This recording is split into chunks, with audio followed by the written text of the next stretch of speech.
আচ্ছা, একবার ভাবুন তো, দেশের সরকার আপনাকে একটা জরুরি কাজ করতে বলল।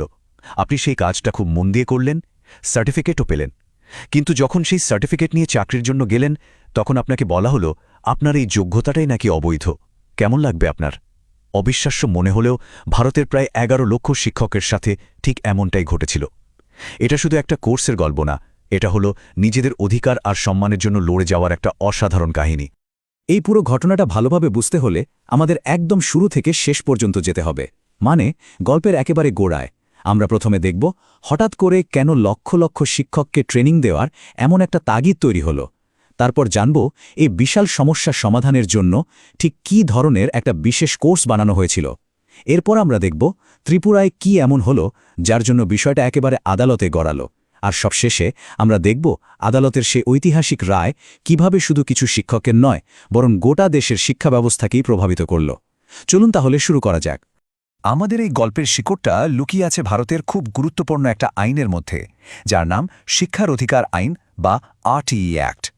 এই আইনটা শুধু বাচ্চাদের স্কুলে ভর্তি করানোর জন্যই ছিল না, এর একটা বড় লক্ষ্য ছিল শিক্ষার মান উন্নত করা।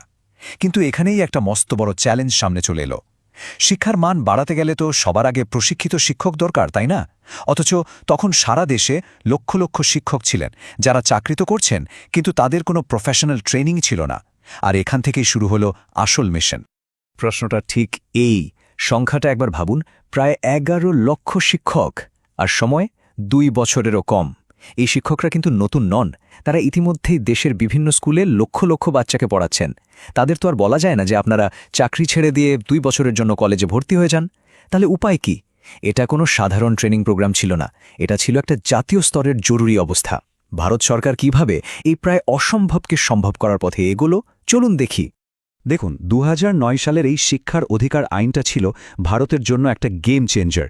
এই আইনটা প্রথমবার বলল যে 6 থেকে 14 বছরের প্রত্যেক বাচ্চার স্কুলে যাওয়াটা শুধু সুযোগ নয়, এটা তার মৌলিক অধিকার। কিন্তু শুধু স্কুলে গেলেই তো হবে না, ভালো করে পড়াশোনাটাও তো হতে হবে। আর ভালো পড়াশোনার জন্য সবচেয়ে জরুরি কে? অবশ্যই একজন ভালো শিক্ষক। তাই এই আইনেই খুব পরিষ্কার করে বলা হলো প্রত্যেক শিক্ষককে সরকার নির্ধারিত ন্যূনতম পেশাগত যোগ্যতা অর্জন করতেই হবে। এই টাইমলাইনটা দেখলে বোঝা যায় পরিস্থিতি কতটা জটিল হয়ে উঠেছিল। আইনটা পাস হয়েছিল 2009 সালে, কিন্তু দেখতে দেখতে প্রায় 8 বছর কেটে গেল, অথচ লক্ষ লক্ষ শিক্ষক অপ্রশিক্ষিতই রয়ে গেলেন। 2017 সালে এসে সরকারের টনক নড়ল, বোঝা গেল এভাবে আর চলতে পারে না।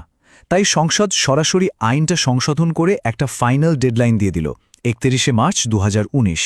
পরিষ্কার বলে দেওয়া হলো এই তারিখের মধ্যে ট্রেনিং শেষ করতে না পারলে চাকরি থাকবে না। এই একটা ঘোষণাই যেন পুরো শিক্ষা ব্যবস্থাকে একটা দৌড়ের মধ্যে ফেলে দিল। এখন সরকারকে কিছু একটা করতেই হবে, এবং সেটা খুব দ্রুত। তো এই বিশাল চ্যালেঞ্জ আর হাতে একদম কম সময়, এই দুয়ের চাপে পড়ে একটা গতানুগতিক সমাধান দিয়ে কাজ হতো না। মানে টিচারদের 2 বছরের জন্য কলেজে পাঠিয়ে ট্রেনিং দেওয়াটা সম্ভবই ছিল না। দরকার ছিল একটা নতুন, অভিনব, দেশব্যাপী পরিকল্পনার। আর সেই চিন্তা থেকেই জন্ম নিল একটা বিশেষ প্রশিক্ষণ কার্যক্রম। এই বিশাল সমস্যার সমাধানের জন্য সরকারের 2টি প্রধান সংস্থা মাঠে নামল। ভারত সরকারের শিক্ষা মন্ত্রক, তখন যার নাম ছিল MHRD, তারা ছিল এই মিশনের মস্তিষ্ক। তারা পুরো পরিকল্পনাটা তৈরি করল। আর সেই পরিকল্পনাকে বাস্তব রূপ দেওয়ার দায়িত্ব দেওয়া হল NIOS বা ন্যাশনাল ইনস্টিটিউট অফ ওপেন স্কুলিংকে। NIOS দূরশিক্ষা বা ডিস্টেন্স এডুকেশনের বিশেষজ্ঞ। তাদের কাজ ছিল এমন একটা কোর্স ডিজাইন করা যা শিক্ষকরা নিজেদের স্কুলে পড়াতে পড়াতেই, মানে চাকরি না ছেড়েই, শেষ করতে পারবেন। এই কোর্সটা কিন্তু কোনো তাড়াহুড়ো করে বা জোড়াতালি দিয়ে বানানো হয়নি। এর পেছনে একটা সম্পূর্ণ আইনি প্রক্রিয়া ছিল, আর এটাই এই মামলার সবচেয়ে গুরুত্বপূর্ণ দিক। দেখুন ঠিক কি হয়েছিল। সরকার দেশের শিক্ষক প্রশিক্ষণের সর্বোচ্চ সংস্থা অর্থাৎ NCTE-কে বলল যে একটা উপায় বের করতে হবে। NCTE-এর নিয়ম অনুযায়ী এই ধরনের ডিপ্লোমা কোর্স হয় 24 মাসের বা 2 বছরের। কিন্তু NCTE একটা খুব বাস্তবসম্মত যুক্তি দিল। তারা বলল এই শিক্ষকরা তো নতুন নন, তারা বছরের পর বছর ধরে স্কুলে পড়াচ্ছেন, হাতে কলমে কাজটা তো তারা করছেনই। তাই কোর্সের যে 6 মাসের ইন্টার্নশিপ থাকে সেটাকে তাদের বর্তমান চাকরির অভিজ্ঞতার মধ্যেই ধরে নেওয়া হলো। ব্যাস 24 মাস থেকে 6 মাস বাদ চলে গেল, আর কোর্সটা আইনত 18 মাসের হয়ে গেল। এটা ছিল একটা বুদ্ধিদীপ্ত এবং অত্যন্ত প্রয়োজনীয় একটা সিদ্ধান্ত। আর এটাই হলো সেই ব্রহ্মাস্ত্র, সেই অকাট্য প্রমাণ এনসিটিইর অফিসিয়াল অর্ডারের এই একটা লাইন খুব মন দিয়ে দেখুন। এখানে কোনো রকম অস্পষ্টতা নেই, কোনো কিন্তু বা যদি নেই, একেবারে পরিষ্কার করে লেখা আছে কোর্সের সময়কাল 2 বছরের পরিবর্তে 18 মাস হবে। এই একটা বাক্যই কিন্তু সব বিতর্কের অবসান ঘটিয়ে দেয়। কারণ দেশের সর্বোচ্চ নিয়ামক সংস্থা যখন নিজে সই করে কিছু অনুমোদন করে, তখন তার আইনি বৈধতা নিয়ে প্রশ্ন তোলার আর কোনো জায়গা থাকে না। এই লাইনটাই পরে পুরো মামলাটার মোড় ঘুরিয়ে দিয়েছিল। 11 লক্ষ সংখ্যাটা শুধু একবার কল্পনা করুন। এটা কোনো একটা ছোট শহর বা একটা রাজ্যের গল্প নয়। জম্মু কাশ্মীর থেকে কন্যাকুমারী, গুজরাট থেকে অরুণাচল প্রদেশ পর্যন্ত দেশের প্রায় প্রত্যেক প্রান্তের লক্ষ লক্ষ শিক্ষক এই একটা প্রোগ্রামের উপর ভরসা করে নিজেদের যোগ্যতা বাড়িয়েছিলেন, নিজেদের ভবিষ্যৎ সুরক্ষিত করতে চেয়েছিলেন। এটা ছিল ভারতের ইতিহাসে অন্যতম বড় একটা শিক্ষামূলক মিশন। তাই যখন এই কোর্সের বৈধতা নিয়ে প্রশ্ন ওঠে, তখন সেটা আর শুধু কয়েকজনের সমস্যা থাকে না, সেটা ওই 11 লক্ষ পরিবারের দুশ্চিন্তার কারণ হয়ে দাঁড়ায়। তো শিক্ষকরা সরকারের নির্দেশ অক্ষরে অক্ষরে পালন করলেন। তারা কষ্ট করে পড়াশোনা করে কোর্সটা শেষ করলেন, সার্টিফিকেটও হাতে পেলেন। সবাই যখন ভাবছেন যে যাক, একটা বড় চিন্তা দূর হলো, ঠিক তখনই গল্পের মোড় ঘুরে গেল। বিশেষ করে ত্রিপুরা রাজ্যে, সেখানে তারা এমন এক বাধার মুখে পড়লেন যা তারা স্বপ্নেও কল্পনা করেননি। এই স্লাইডটা দেখলেই পুরো অবিচারটা জলের মতো পরিষ্কার হয়ে যায়। একদিকে দেখুন এই শিক্ষকদের কাছে কি কি ছিল। তাদের চাকরির অভিজ্ঞতা ছিল, কেন্দ্রীয় সরকারের অনুমোদিত NIOS ডিপ্লোমা ছিল, এমনকি রাজ্যের নিজস্ব শিক্ষক যোগ্যতা পরীক্ষা অর্থাৎ টিটেটও তারা পাশ করেছিলেন। মানে চাকরির জন্য যা যা দরকার তার সবই তাদের ছিল। আর অন্যদিকে কি হলো, যখন চাকরির ফাইনাল লিস্ট বেরোলো, দেখা গেল তাদের নামই নেই। ভাবুন তো একবার, সব পরীক্ষায় পাশ করার পরেও যদি আপনাকে বলা হয় আপনি অযোগ্য, তাহলে আপনার কেমন লাগবে? ঠিক এটাই ঘটেছিল ত্রিপুরার সেই শিক্ষকদের সাথে। কিন্তু এই বিরাট অন্যায়ের সামনে তারা ভেঙে পড়েননি বা চুপ করে বসে থাকেননি। অপু ভৌমিক এবং মিঠু পাল দেবের মতো কিছু সাহসী শিক্ষক ঠিক করলেন তারা তাদের অধিকারের জন্য লড়বেন। তারা একজোট হয়ে সোজা ত্রিপুরা হাইকোর্টের দ্বারস্থ হলেন।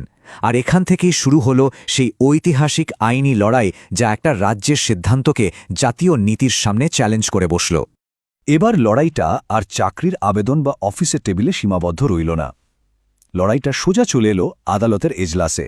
এখন বিচারকের সামনে একটাই বড় প্রশ্ন, একটা রাজ্যের নিয়োগ বোর্ড কি কেন্দ্রীয় সরকারে তৈরি করা একটা জাতীয় নীতিকে অস্বীকার করতে পারে?